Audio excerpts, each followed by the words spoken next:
আলাইকুম, সবাই কেমন আছেন? আমিও ভালো আছি। কাজের জন্য বের হয়ে গেছি। আসলে আজকে কাজে বের হইতে লেট হয়ে গেছে।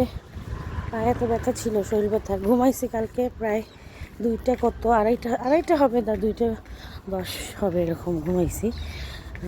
এই তো একটু বলতে পারতেছি না, কাজে লেট হয়ে গেছে। তারপর দেখতেছি করার নেই, কাজ তো করতে হবে। বাস চলে আসছে।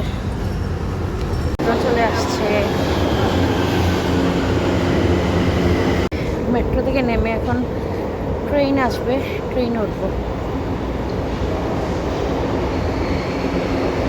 আজকে তো শনিবার, এর জন্য এত মানুষের অনেক ভিড়। মানে আসার সময় আমি চিন্তা করতে পারিনি যে এত মানুষ হবে আমার কাজের জায়গায়।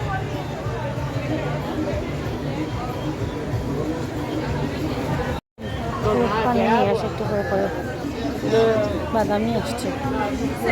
বাদাম, নাগামরিচ, এগুলো যা যা একটু পরে পরে নিয়ে আসে আর কি। যেখানে কাজ করতে আসছি সেখানে খাওয়ার জায়গা, এখানে ওভেন টোভেন আছে, বা পানি।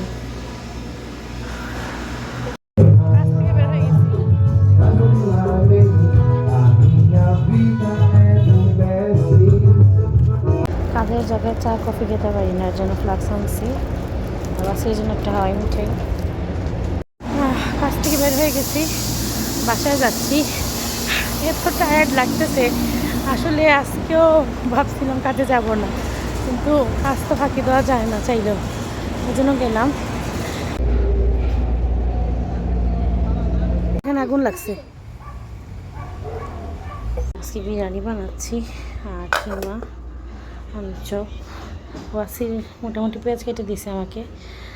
আর পুরা ঘর গুছাইছি, সব কিছু ঝাড়ু দিছি, বাইরে নিয়ে ময়লা দিছি। চপ রেডি করছি, কিমা হয়ে গেছে, বিরিয়ানিটা হয়ে গেছে বিরিয়ানিটা প্রায়। বিরিয়ানিটা এত মজা হয়েছে বলার বাইরে। আলুর চপ ভাজবো এখন, বেগুন ভাজাও করবো। এই বিরিয়ানি দেখে সহ্য হচ্ছে না। আলুর চপগুলো ভাজা ভাজা হচ্ছে। চপ, বেগুনি, লেবু কেটে ওয়াসি খেতে বসে গেছে, ধোয়া উঠতেছে। বেগুনি আলুর চপগুলো হয়ে গেছে।